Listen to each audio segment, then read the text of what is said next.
Trump's Mexican Coke preference. Unpacking the politics of sugar trade. What you put in your body can often signal larger political and economic trends, and this has never been more evident than in the ongoing conversation about Coca-Cola and its sweeteners. Recently, former President Trump expressed his fondness for Coke made with real cane sugar in the U.S. This statement likely sparked memories of his earlier days. However, it's important to note that when Trump mentions this type of Coke, he is distinctly referring to Mexican Coke, which is renowned in the U.S. for its use of cane sugar instead of high fructose corn syrup. This exclusive version is imported from Mexico, adding a layer of complexity and irony to the situation. Consider this: while the U.S. imposes heavy tariffs and debates border security with Mexico, there's an ironic exemption for these sodas. This sugary beverage has attained a cult status, loved by both immigrants and trendsetters alike, particularly for its authentic flavor and classic glass bottle packaging. The presence of Mexican Coke in the American market serves as a stark reminder that our taste preferences are often shaped not just by individual choices, but also by larger economic policies, trade agreements, and the effectiveness of our regulatory structures. So, what's the difference between Mexican Cokes and their American counterparts? The answer lies in the sweetener.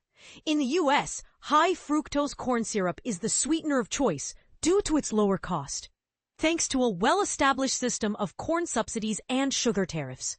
Growing up in Illinois, I often found myself surrounded by vast cornfields, not intended for human consumption, but rather dedicated to producing ethanol, animal feed, and high fructose corn syrup. In contrast, cane sugar reigns supreme outside of America, making it the standard sweetener in many countries, including Mexico.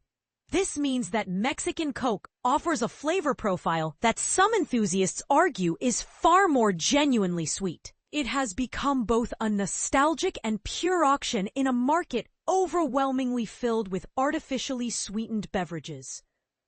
This phenomenon underscores how deeply intertwined our food systems are with political decisions.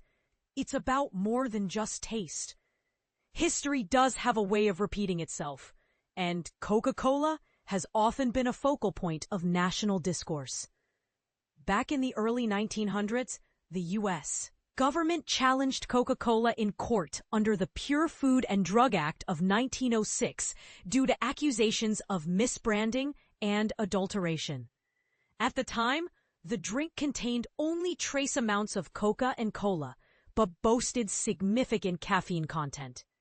This landmark case eventually reached the Supreme Court in 1914, leading to a notable reduction in caffeine levels and a broader movement for food and drug regulation. This was an essential part of the Progressive era's push for consumer safety, culminating in the establishment of the Food and Drug Administration, FDA, which monitors and enforces food safety standards. Today, we find ourselves in a very different landscape. The current administration is making significant cuts and undermining critical public health institutions that ensure our safety, such as the National Institutes of Health, NIH, the Centers for Disease Control and Prevention, CDC, and the FDA. Reports from the American Public Health Association indicate that these reductions pose significant risks to the well-being of the American public. During this turbulent time, perhaps we should look to Mexico for inspiration in public health leadership. In Mexico, health advocates and policymakers have implemented educational initiatives and strategies around the consumption of sugar-laden beverages, including the very Mexican Cokes that many Americans cherish. They have instituted soda taxes, mandated clearer nutritional labeling, restricted advertising targeted at children, and even banned sugary drinks in schools.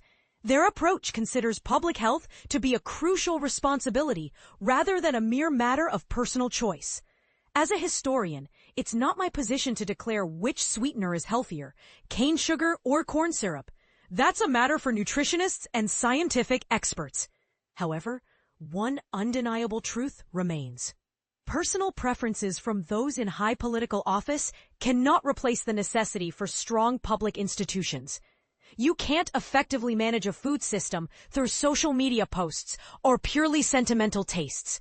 Setting comprehensive policies requires consideration beyond the sporadic targeting of individual products based on selective interests and political maneuvers. Dismantling the very organizations responsible for consumer health and safety is not a pathway to building a healthier nation. In our quest for genuine health improvements, we might do well to take lessons from our southern neighbor, Mexico.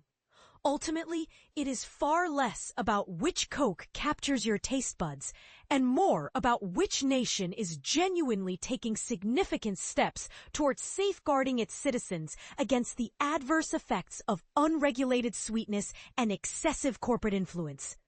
What do you think? Are we facing the right direction in public health? Or is there more we should be doing? Let's hear your thoughts in the comments.